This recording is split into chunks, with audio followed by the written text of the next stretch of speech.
you have mastered so far. I'll take it again. Cybersecurity fundamentals, governance, risk and compliance, cybersecurity, data privacy and protection. Then the fourth, which we're about to see today and cap it up tomorrow, which is called security operations.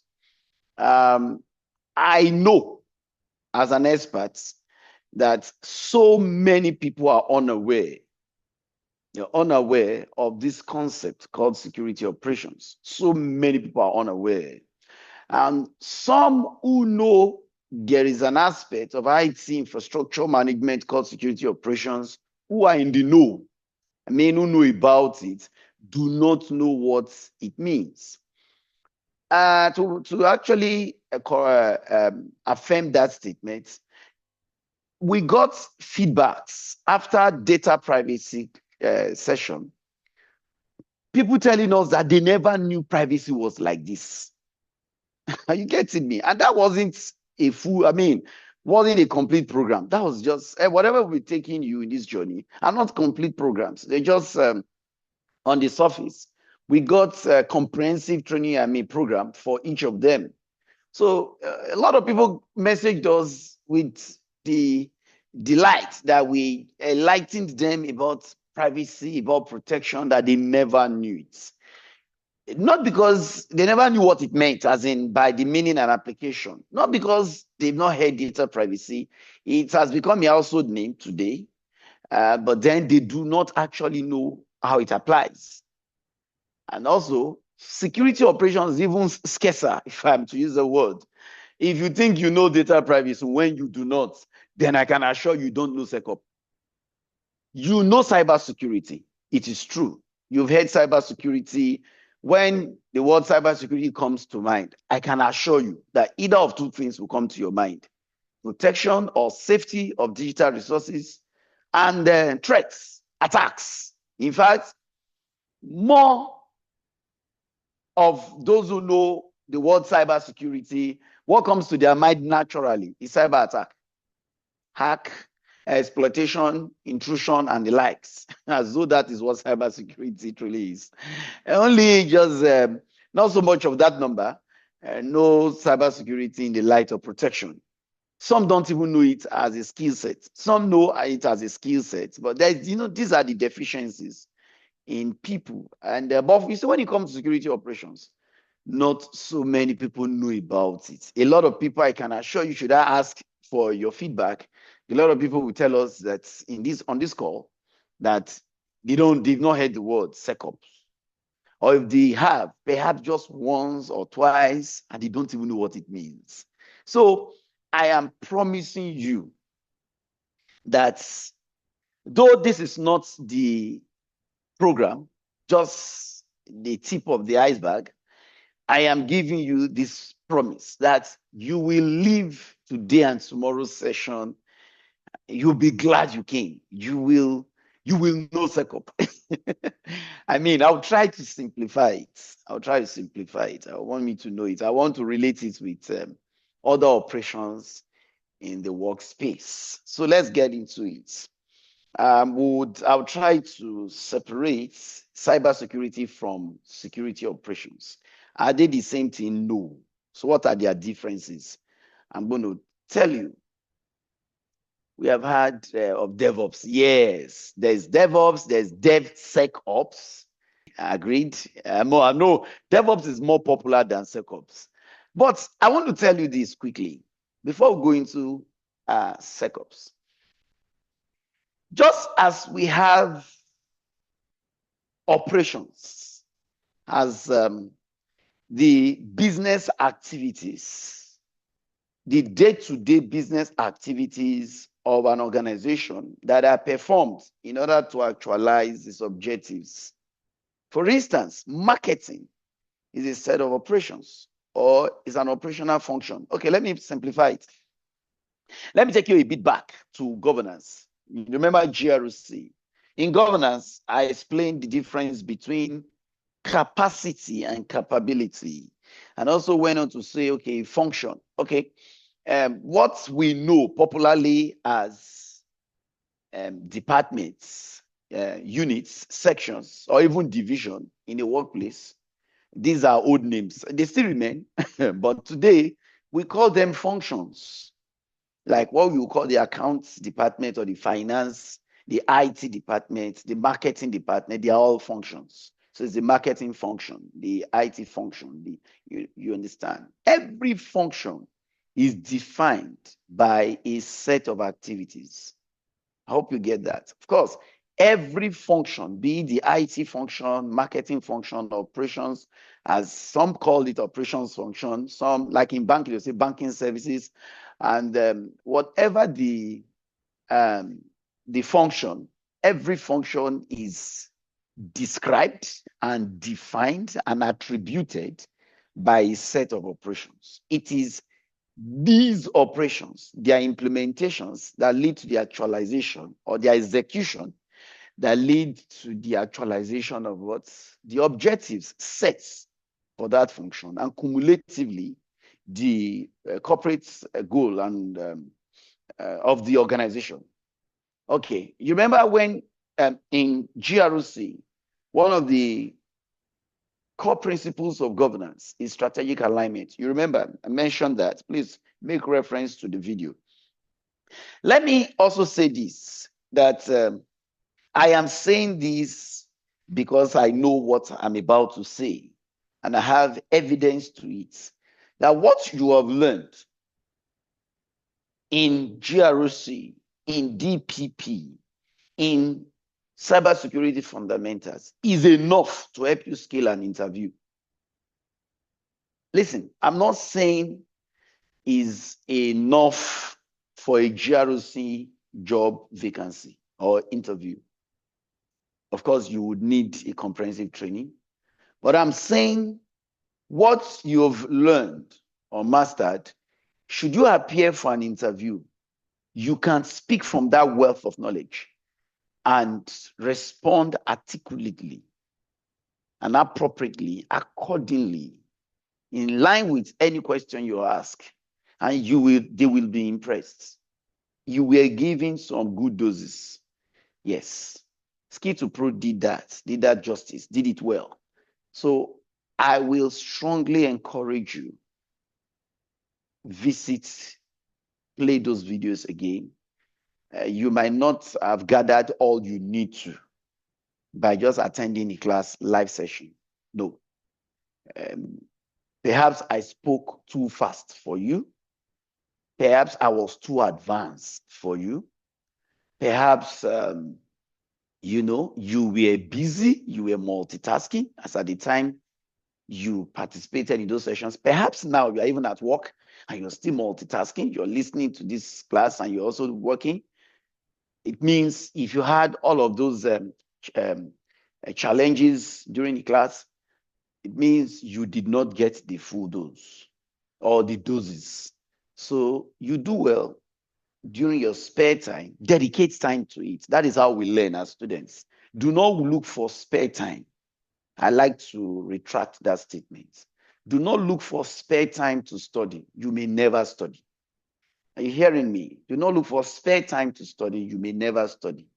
Dedicate time to study. That is how you study.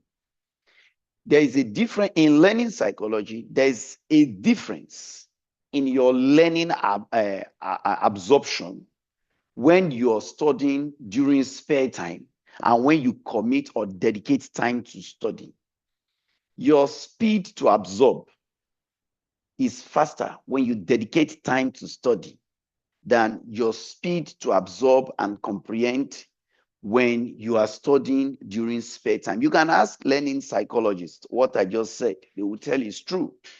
So do not look for spare time. Dedicate a time frame. Could be 2 hours, could be 1 hour, could be 3 hours to watch this video and pick a pen and a journal or a jotter. Please write down. Are you getting me? So you would even learn better. As you listen, you pause the video, you ruminate on what you've heard, then write something. Lastly, what you write when you're learning, you tend to remember better, faster and better than what you see on the screen. You can ask learning psychologists, they will tell you what I just said. That is true. So let's get into it. Every function is defined by its set of activities. These set of activities are called operations. I hope you're getting me. Okay, so the marketing function has got its operations, which are financial in nature, like transactions and all of that, bookkeeping and all of that. I mean, sorry, the account, the finance function. The marketing function has got is what is operations defined by sales or sales, hawking, and all of that, marketing activities, marketing campaigns, and all of that.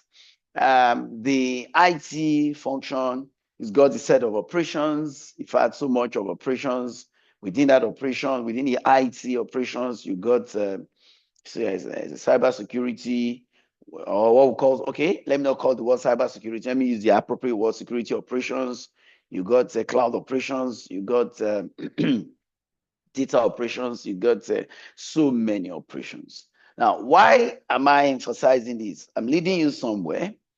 I want to assure everyone who comes for our training, be it data privacy, GROC cybersecurity, or SecOps security. I want to assure all of you that there's going to be a bonus course that you're going to be giving. It is called Operational Models in IT Infrastructure Management.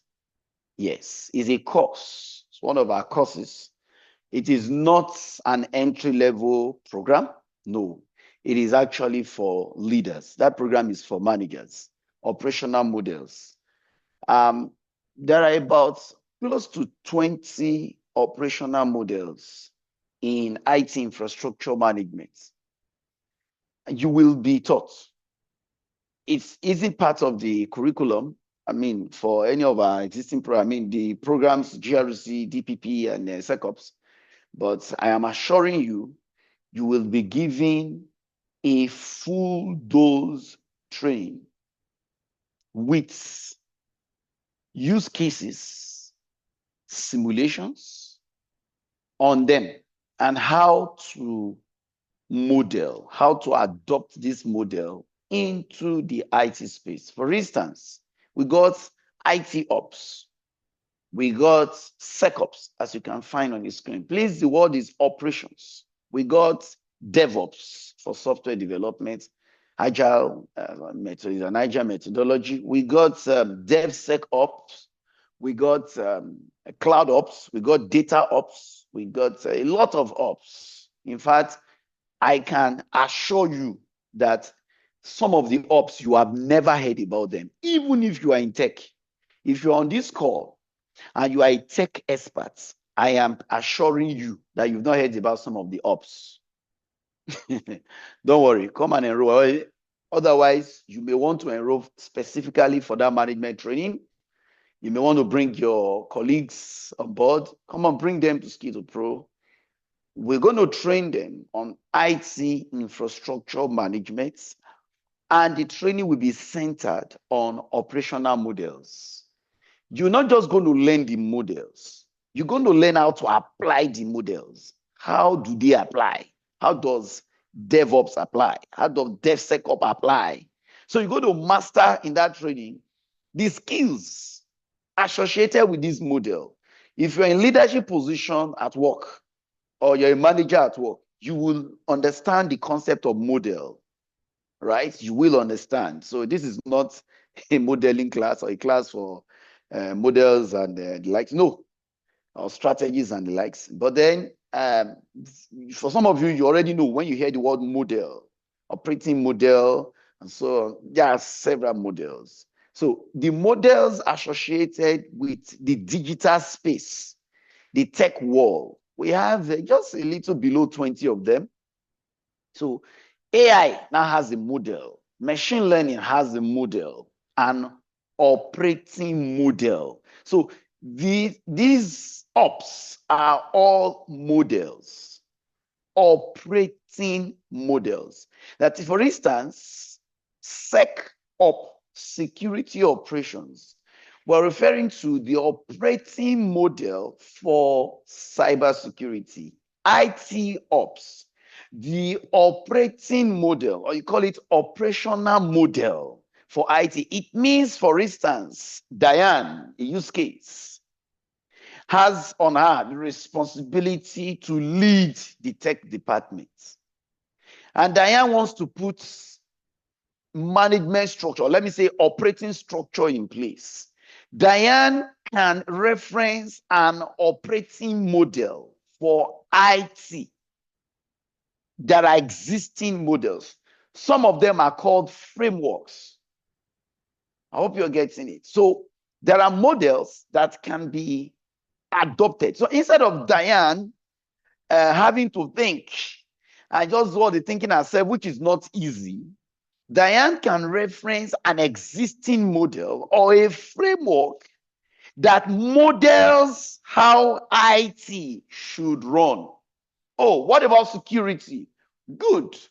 Diane can reference an operating model for IT infrastructure, or security infrastructure, or cyber security. For instance, should I give you a use case, or let me put it this way, an assignment, and I say, this is an instance. Let me just mention a random name in the house. I don't know if there's any Andrew in the house. Let me say Andrew or Yakubu. This is an instance. Formulate or integrate cybersecurity practices into this instance. How do you go about it? Would you do that on hunches? Would you do that on guesses? Would you do that on what you think or feel or perception? You will be wrong. You would leave that system vulnerable and exploitable. So what should you do in that regard? Reference a model. There would be an operating model for that practice or set of practices. So you do need to think out of the blue. I hope you are getting it. These are the beauty, that constitute the beauty of models. So anyone participating or enrolling for a program, be rest assured that you will be taking through the models with use cases. So you would understand how these models work and how they can be implemented. So in this era of AI, and institutions are asked to integrate AI. Okay, let me quickly just cap it up with this. We are now with AI. And AI has come to stay. There's nothing any of us can do about it. If your boss is asking you, hello, Jay, we're considering, for the purpose of efficiency and slimming down the workflow, we are considering integrating AI into our workflow. Please come up with a draft. How will you go about it? Oh, you now go and ask AI, right? You want to integrate AI into your system. So you rush to ask AI. Would you do that? Well, some persons will do that. Or you start searching on any of the search engines online, and you may not even know where to start from. If you do not know what to do in that instance, it is not because you are dull. What you don't have, you can't give it. So you just might get lost. You just might get into a fix and never know how to go. I've been there before. You can't give what you don't have. It is not an insult, and it does not undermine you. Nobody knows it all. So if you have an assignment and you don't know what to do, it's because you don't have the knowledge. Once you have the knowledge, you know what to do. You've been trained, you know what to do. So in that instance, I'm asking Jane, come up with a draft on how to implement AI, for instance, generative AI, into an aspect of our work process. How do you go about it? A model would work in that instance. The same vein, security operations. I'm into it now. When we say security operations, security is one of the key aspects within an organization's IT infrastructure. Okay, Funsho, let's break this thing down. Sorry, I used, that's my, I am fondly called Funsho, or you can address me as Ade, any of them. Now, should I peep into the IT, the digital space of an organization? What will I see? Let's start from there. Oh, I will see a network, or let me start with computers. I will see computers, okay? You're correct. These computers will all be connected to it, so there'll be a network. Oh, yes, you are correct. That network would have a server or two. So one of them might be the transaction processing server, TPS. Another might be their database server. And one might be their exchange server or for email, or their email server. One might be their SharePoint server for file sharing and all of that. Do you understand what I'm saying? Okay, I'm still peeping. I said, oh, these people are not just operating on-prem. They also operate on the internet, somewhere called the cloud. Oh, okay. What are the infrastructure? What are the facilities they got in the cloud? Oh, they got this, they got that, and all of that. As I peep further, I see people. As I peep further, you understand? I see different resources, and these resources are being used to carry out what? Activities, enterprise activities. Now, within that digital space, I'll be expecting to see security infrastructure too. Do you get that? I'm expecting to see security implementations. Now, network itself got activities. There are operations on the network. Security has got its own operations. The database vis-a-vis the TPS, transaction processing system, or the TPS server, it's got its own what? Set of activities, which all of these constitute the IT operations. But as we look further into the IT operations, we can separate or delineate these critical aspects: the network, the database, the servers, security, user devices, end user devices, intermediary devices, and so on and so forth. Each of these aspects we have been able to identify, there are operations going on each of or within these aspects of the IT, the digital space of that organization as we peep into it. But there is this competence called IT management or IT infrastructure management that brings all these operational capabilities together under a single oversight. One of such is security.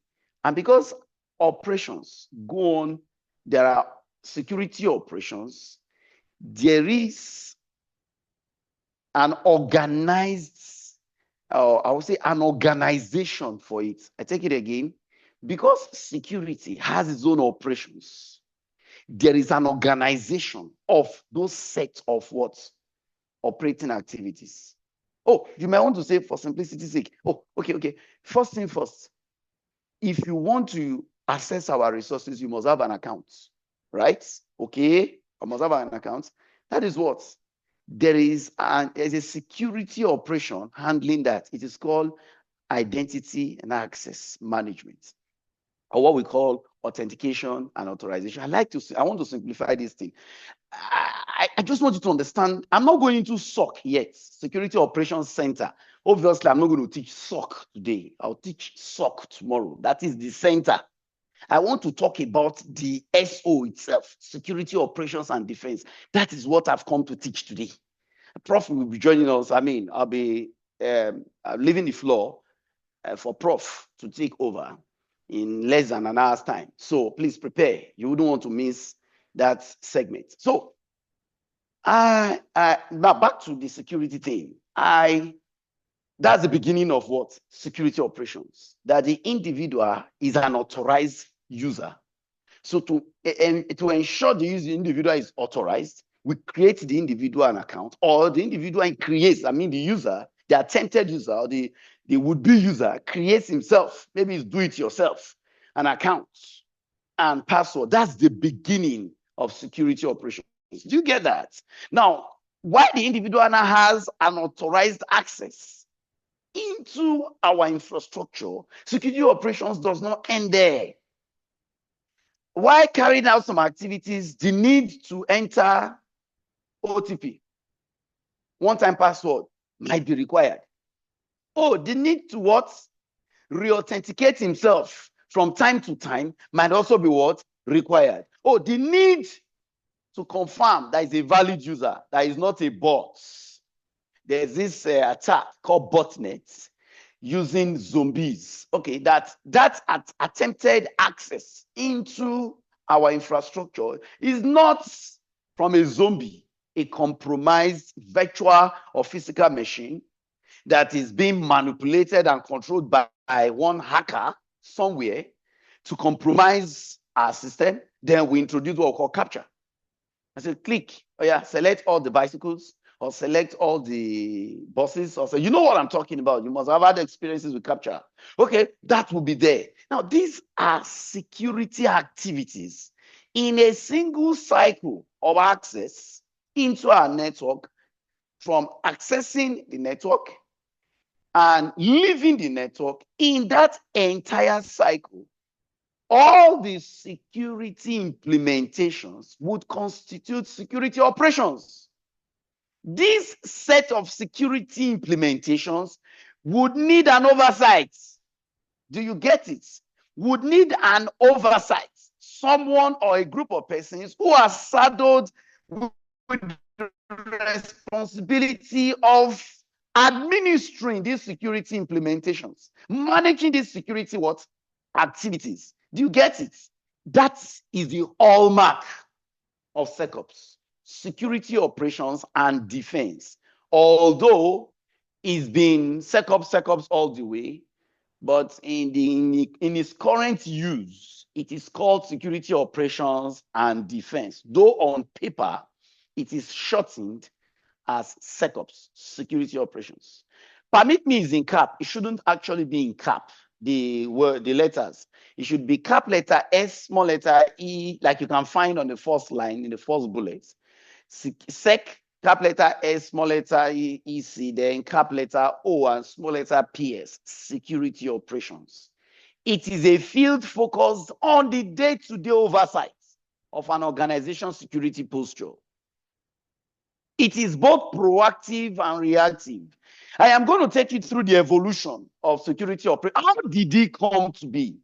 If you missed GROC, please go back. I did explain how GROC came to be.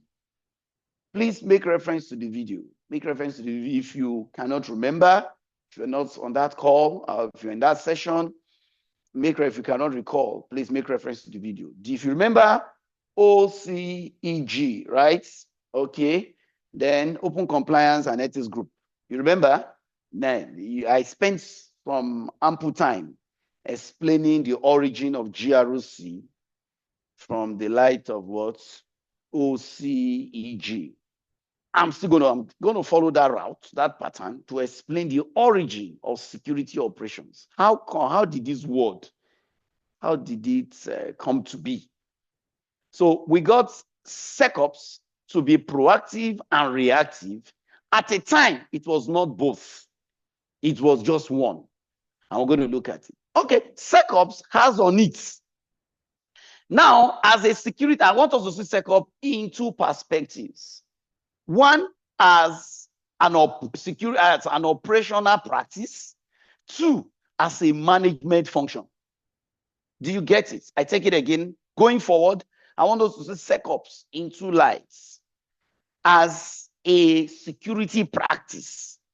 So the next time you are accessing an account and is asking you for your credentials, you provide the credentials. I need you to know that SecOps is at work. I want you to go home with something. I want you to leave this session with something. I want you to understand SecOps, that it is not a distant, it's not an object. I hope you're getting me. SecOps is not just a skill set. SecOps is what you experience every time you need to access a secured digital space. Do you get that? So every time you are accessing, you are logging, you are or you are setting up a digital space. For instance, you're setting up a site or a portal. You're setting up a SOHO network, small office, home office network, maybe at home on your home office, or you're setting up a LAN, or you're administering one. I need you to understand that security operations is a necessity in that infrastructure. I hope you're getting it. So let's get it closer. In SecOps as an operational practice and SecOps as a management responsibility or management function, at both ends, there is the need for what? Actualizing CIA, confidentiality, integrity, and availability. I taught this elaborately in our cybersecurity fundamentals session. Also, SecOps is a strategic practice. It requires a strategic approach. It means it should be top-down in nature. I taught you that in GRC, bottom-up approach and top-down approach to what? Decision-making, implementation, and so on and so forth. SecOps is a strategic performance. So it is top-down. There should be management commitment to security operations. Security is no longer an afterthought. So many institutions have been hacked and compromised. They lost so much. So security is no longer an afterthought. It will not happen to us. Cyber attack is not a function of it will not happen to us. It is when it will happen, not if it will happen. No. I hope you get it. That's what you're going through in cybersecurity class. It's not if it will happen or it will not happen. It is when will it happen.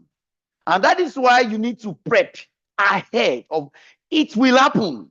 There will be cyber incidents. I mean, it will happen. It's not a function of will it happen or not? It's not a function of speculation. Cyber incidents, maybe a deliberate cyber attack, it happens by mistake. I hope please refer to our first session. I talked so much about it.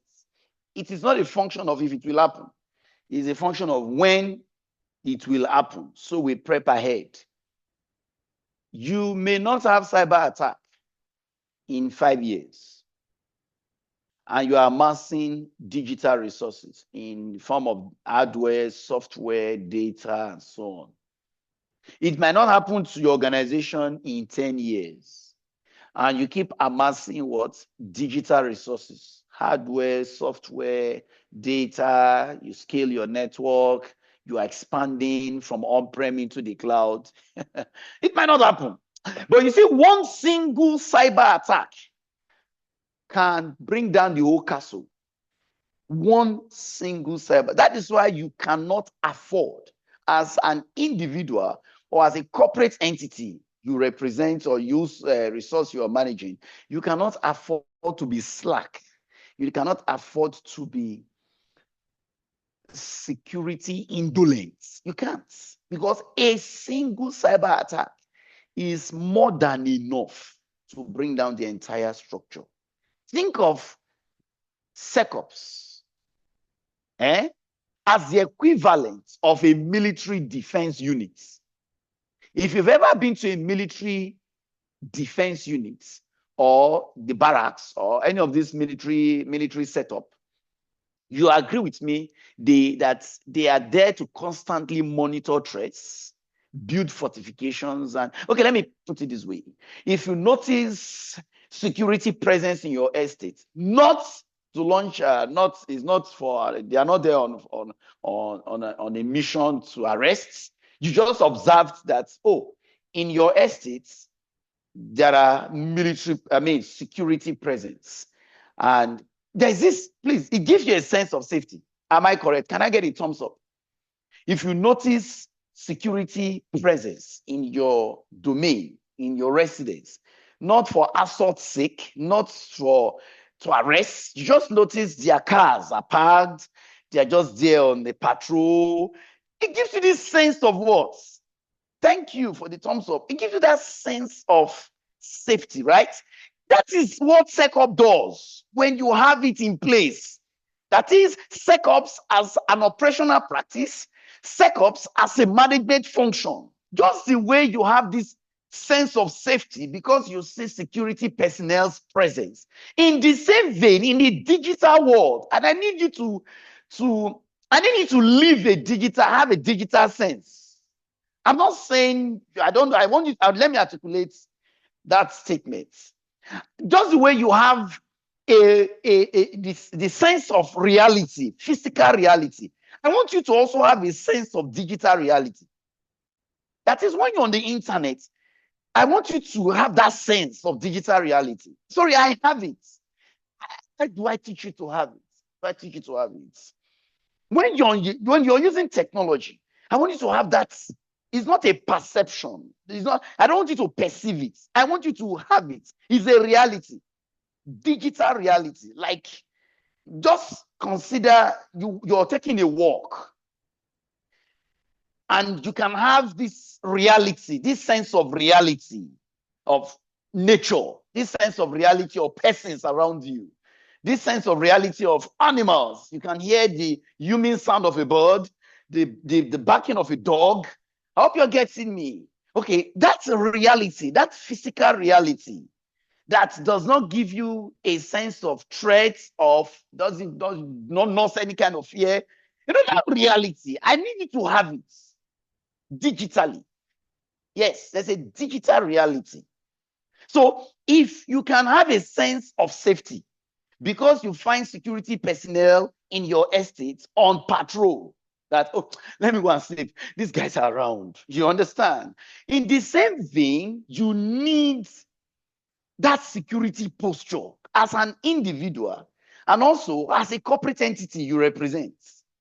So that in that digital space, in that digital world, you have a sense of safety. That is what SecOps does. I'm not taking you to SOC. Security Operations Center is not going to be taught today. It's tomorrow's session. That's how I planned it. I just need you to understand SecOps because a lot of people don't understand it. You get it? So take it home today that SecOps is an operational practice. That is cybersecurity in operations.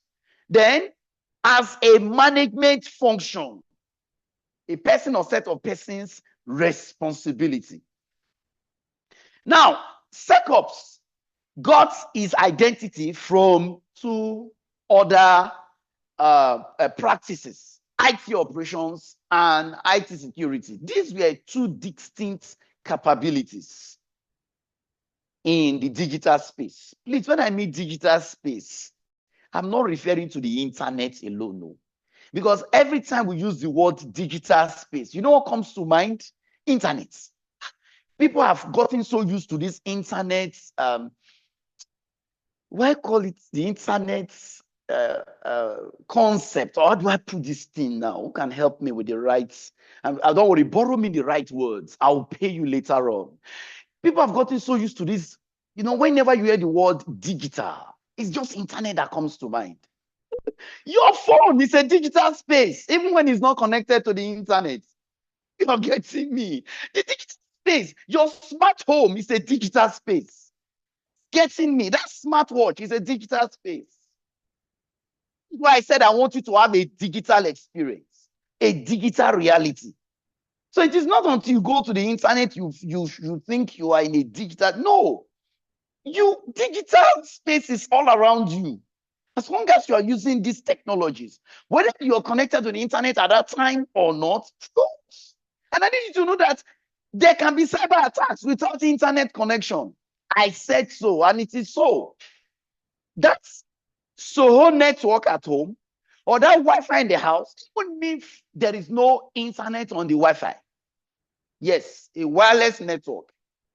Even if there is no internet on that wireless LAN, it can be hacked. You get it? So cyber attacks are not longer restricted or limited to the internet. It's all around us. That connects connectivity between your phone and your laptop. That Bluetooth connection can be hacked. I said so. You're not using the internet. Oh, that's casting between your phone and your smart TV can be interrupted. Now, understand, how you get the picture. So I said, I want you to have a digital reality. It can be intercepted. Just between that phone and that smart TV, it can be intercepted. There are cyber attacks that are perpetrated without the internet in the picture. So SecOps had its coinage from IT operations and IT security. These were two distinct capabilities. But as technology evolved, or as technology scaled, as technological activities became difficult to carry out individually, as the need for what we call digital integration arose, then came SecOps. Do you get that? Okay, that's security operations. How it found its name is a fusion of IT security with IT operations. There is this collaboration between the two of them. And that is why it is practically difficult or impossible for any tech expert to say he has no clue about security of the resource is handling. For instance, a database administrator cannot master, or let me put it this way, you can't master database administration as a skill set without security in it. Oh, you can't master IT support without security in it. You can't master the skill sets of network engineering or network without security. I hope you get that. You can't tell me you are a web you are a web developer or you're a website designer without security. Oh, as simple as UI UX. Did I say UI UX? That's too much. As simple as digital marketing. That is, if it is simple, you can master digital marketing, SEO, search engine optimization, without security in it. So can you see how SecOps got its name? Remember, for the opting time, I'll continue to repeat it, that we are seeing SecOps in two lights, as what? An operational practice, and what? As a management function. The evolution of security operations is a long note I'm not going to read through, but I'm just going to mention it evolved significantly over time, and it mirrored the advancement in technology and increasing complexity. As technology evolved and scaled, came the need for what? Security as an operational practice. The internet contributed greatly to the evolution of security operations. So much. There was need for dedicated security function as internet evolved. I want to say that the highest number of cyber attacks actually do take place on the internet. It is true. Now, with that space of attacks came the need for what? Security as an operational capability. Then that evolution now gave rise to an office, a location, or what we call a security operations center. Before the name SOC came, there were names like Network Operations Center, IT Operations Center, Data Center. There were names like that before SOC came.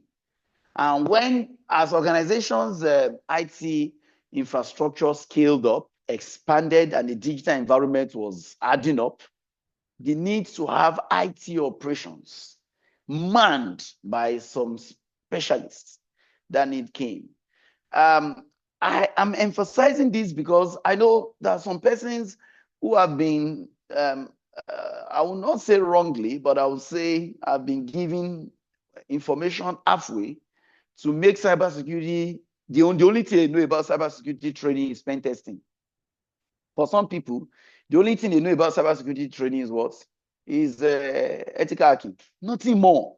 Some people don't even know there's DPP in cybersecurity, there's GRS in cybersecurity, because the only thing they know, they were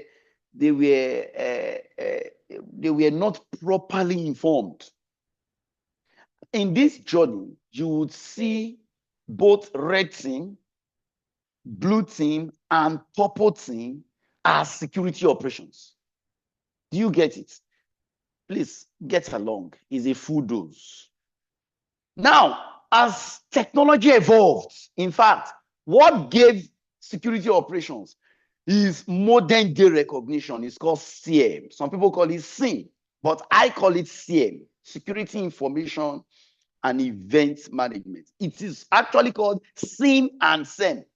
There were two technologies that evolved in their time. It is the digital integration of these technologies that now gave rise to CM. There is, or there was, security information management and security event management.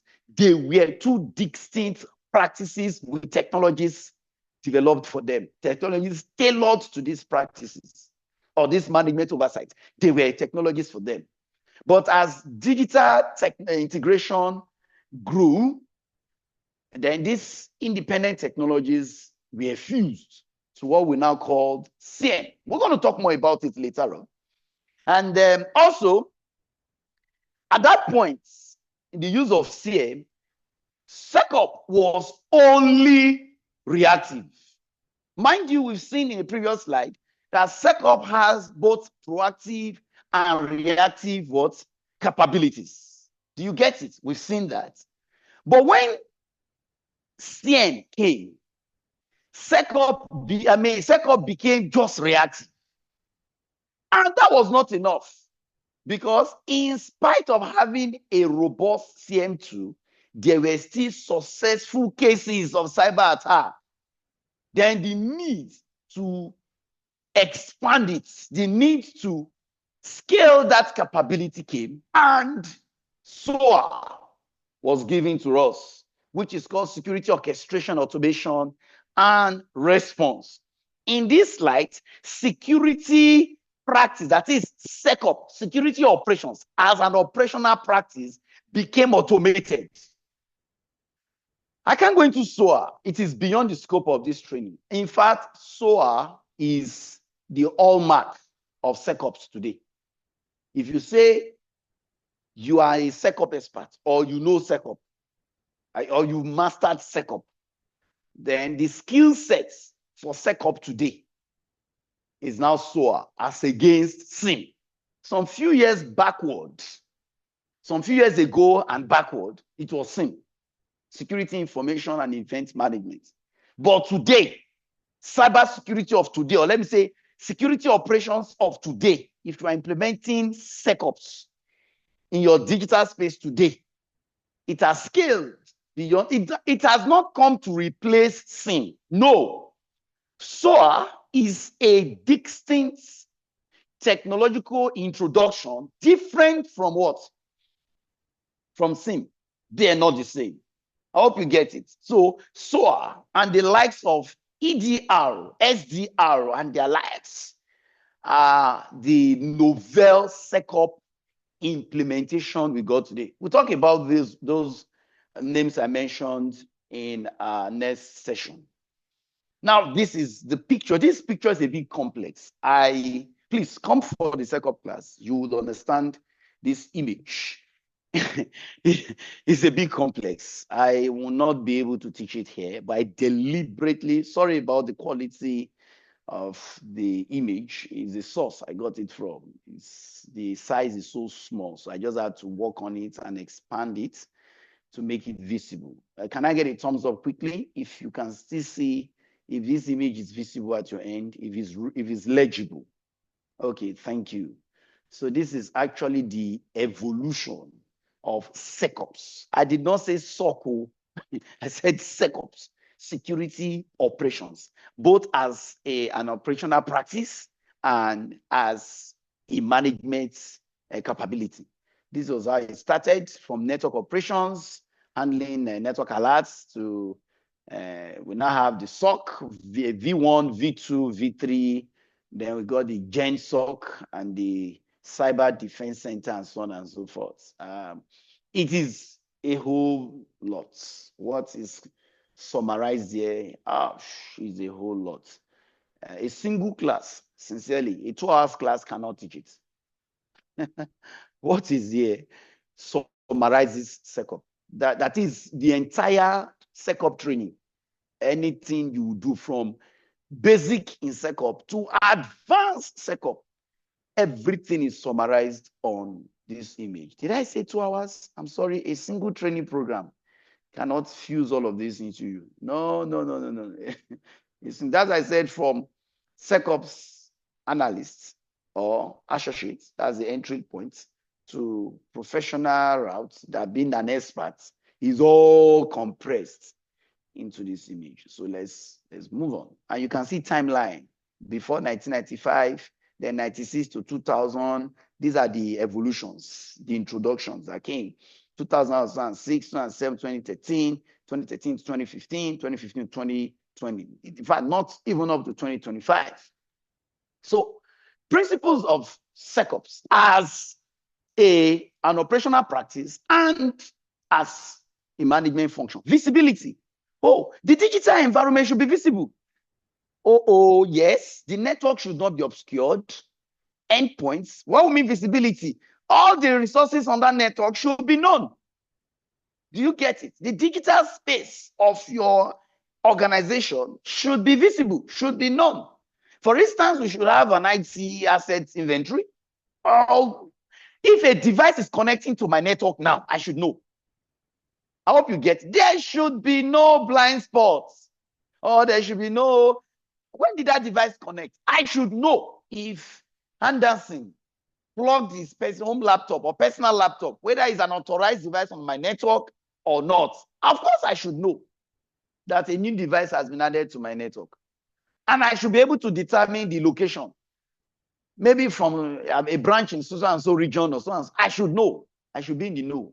The network should become visible for security reasons. Proactiveness. SecOps used to be what? Reactive. But today's SecOps should be proactive. Always on the lookout for threats. Identifying vulnerabilities before they are exploited. Do you get that? Implementing preventive measures. SecOps should be automated. Today's SecOps, automation and orchestration is part of, that's where SecOps is today. All SecOps activities, that is security operations activities, if not all, but most of the workflow, because today's security operations workflow is complex. So it should be what? It should be automated. Routine security operations task should no longer be manually initiated. It should be, for instance, if an individual is attempting to do what? To log into my network and he has forgotten his password, the process for password reset should not involve me anymore. I should not, as a security manager or the security expert, should not a specialist, I shouldn't receive a call anymore to say, hello, Funsho, Anderson, can you help us reset his password? No, the whole process should be what? Automated.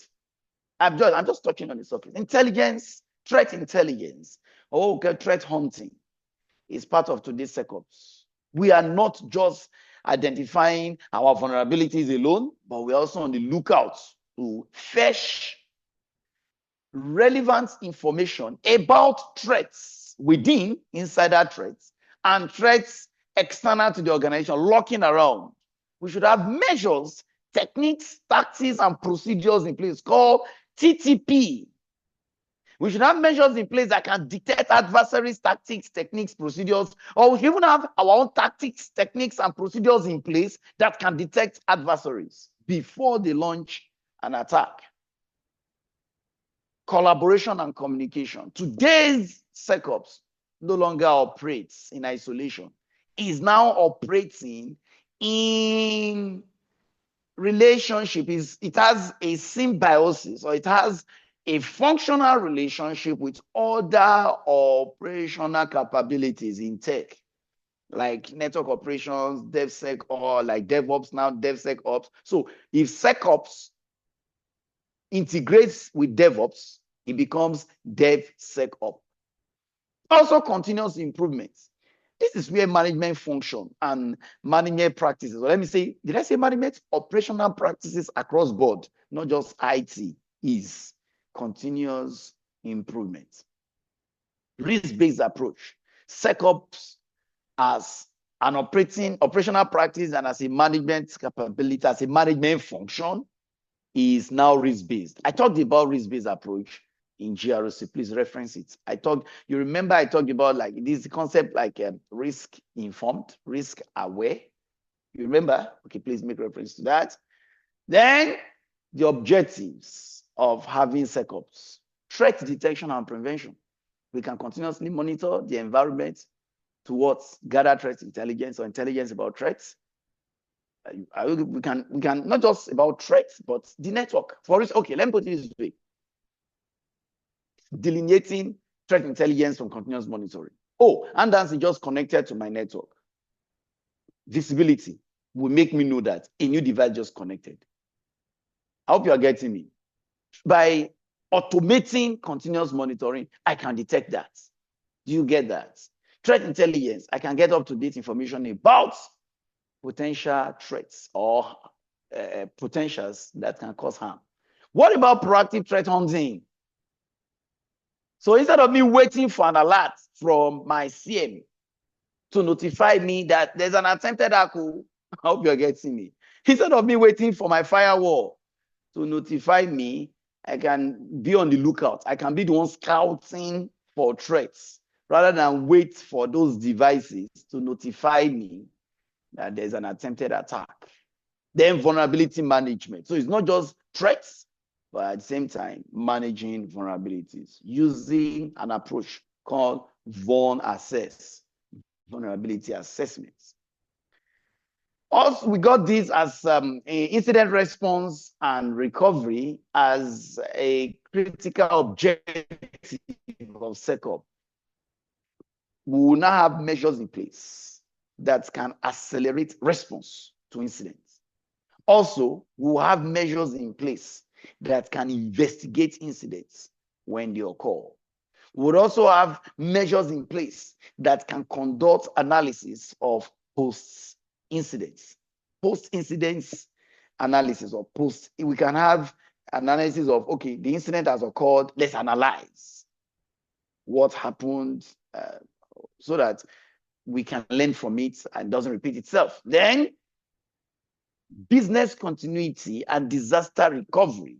These are strategic implementations that, one, will ensure that critical systems continue to operate in event of an incident or a disaster. Two, that even when the disaster finally occurs, we can bounce back. This is called business resilience. We can bounce back. We can restore from, e.g., our backup. That is what disaster recovery addresses. Operational efficiency. The security workflow will now be automated to not require some human intervention anymore. Because between the time a complaint is lodged and the time the security personnel does the needful, there is a window for an attack. So a smart threat actor in that system who detects, in fact, zero-day attack can happen then. Between the time a user is unable to access the network or when the account is, not being able to access the network, and when the security personnel acts accordingly, there can be a window that is open to cyber attack. Enhanced communication. Because SecOps now integrates with other IT operations, there can be what? Seamless communication between them. Information can be fetched from this source or supplied to the other operational arm. They increase operational visibility. The network or the system becomes visible. I've explained this earlier. Then compliance. Can you see the place of GRC in SecOps? By having SecOps in place as a management capability or as a management function, what will happen? The managers or the leaders would run the system in line with stipulations or stipulated laws and regulations. What does GDPR say about this? What does HIPAA say about this? So that we do not earn a regulator. Then it strengthens security posture. Just imagine the strengths of SOAR and the strengths of SIM, combining both strengths alongside XDR, extended detection and response, and EDR, endpoint detection and response, and business resilience or incident response and the likes. Combining all of these, your security posture would be very reliable. SecOps, as we've seen earlier, can be proactive, can be reactive. It is proactive as a security measure ahead of threats and after threat has exploited our system. So we say security operations is proactive, or SecOps is a proactive security measure if it can identify vulnerabilities and the needful is done. Okay, let me give you a good example. We constantly monitor our network and realize that the last time there was an update across our operating system was a month ago or 2 months ago. And whoever understands the Windows operating system, I mean the pieces, the window pieces, did I say the client operating system, the likes of Windows 10, Windows 11, would agree with me that updates have now become so regular, as in almost every month. In fact, let me just say this for the records. Microsoft actually claimed that there is Windows update release every business day. Every business day, there's a Windows update. There's a release of a Windows update every business day. And you are monitoring the system and realize that we've not had updates on our systems, devices in the last 1 week or 2 weeks or 3 weeks. So what could be happening? So let's check if we got updates waiting to be what? To be implemented or installed on our system. So counting that is proactive. It means you are installing updates ahead of a threat exploiting, because if there is updates and you're not installing it, it means you leave your system or your device vulnerable. So by implementing those updates, you harden the security posture of that system. Examples are conducting regular security audits, pen testing, implementing strong access control, like an access control that requires what? Uppercase, lowercase, numbers, symbols, or special characters, and all of that. Then monitoring for suspicious activities. A good example, threat hunting. Then keeping software and hardware updated. I mentioned that it comes under the guise of, under the concept called patch management, providing cybersecurity education. One of the ways to address social engineering attack is to constantly train and get your personnel cyber informed, and using continuous monitoring. All of these are proactive security operations within SecOps. And then we got reactive security in SecOps. Reactive security in SecOps. In this, I told you SecOps is now a blend of, it started as being reactive, now it's proactive and reactive. So in this sense, incidents occur, then we react or we respond. Hope you get the picture. Incidents occur. So what do we do so as to recover from the impact of such incidents? That's being reactive. You might want to say, is this sound? Yes, there are. We have preparedness for incidents. There will not be an environment that will be risk equals 0. I take it again. There will not be an environment where risk will be null. That is, or nil, as the case might be. Where any risk will be nil, no. So it means no matter how tight or how tough or how hardened our security posture might be, the possibility of risk occurring is still there.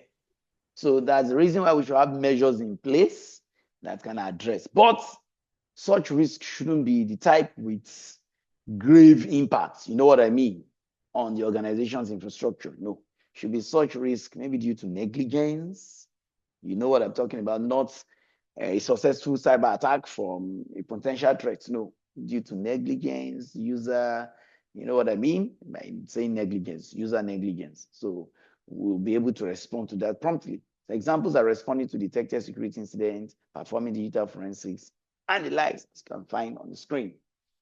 This is a table that illustrates proactive security and reactive. In the light of timing, proactive is implemented before threats materializes. So in that light, in a proactive security posture, there'll be more of threat intelligence and threat hunting. Also vulnerability assessment. But when it comes to reactive security in the light of timing, it is after the incident has occurred. So what do? Measures put in place to recover from the impact of that incident. Focus. For proactive, it is preventive in nature, regular risk assessment, vulnerability assessment. But in light of reactive, damage control, incident response, and the likes, please, these are advanced concepts. You know, there's so much to talk about them. You learn so much when you enroll for SecOps. All of these will be expanded to their letters. Okay, for approach, it is predictive, so we can predict that it will likely occur based on certain discoveries or parameters. But for reactive, it is responsive. We respond. It detects, analyzes, and responds to threats. Then for the goal of proactive security, it is to reduce risk. Please, not eliminate risk. Because if you remember in GRC, I taught you that risk cannot be eliminated. There are only 4 responses to risk. As at now, we got mitigate, avoid, accept, or transfer. There is nothing like eliminate. Risk cannot be eliminated. If you say avoided, you are correct. That's a correct use of word. But when you say eliminating risk, I'm sorry, risk cannot be eliminated. So we got for the goal of reactive to limit the damage from incidents or quickly restore normal operations. But when it comes to costs, initial investment in proactive is high. But after you put all measures in place like SOA, hope you get that, then as it runs, it becomes less. The operating cost, it is the cost of setting it up that's expensive. The operating cost becomes low. It's like the cost of acquiring a car and then maintaining the car. You acquired a car, and what do you now do? You only fuel and then do your proper your servicing to what, you know what I mean, when you need to service a car. So you won't tell me that the cost of fueling and servicing the car will now be equal to the cost of acquisition. It is the cost of acquisition that will be high at first, but then putting it on the road and getting it running will not be as expensive numerically like that. But when it comes to reactive, of course, you're going to incur so much after an incident has occurred, depending on the degree of impact. The more the impact, the more the financial loss, right? So to now restore it back, you've lost something due to a cyber attack. You now want to restore back that system.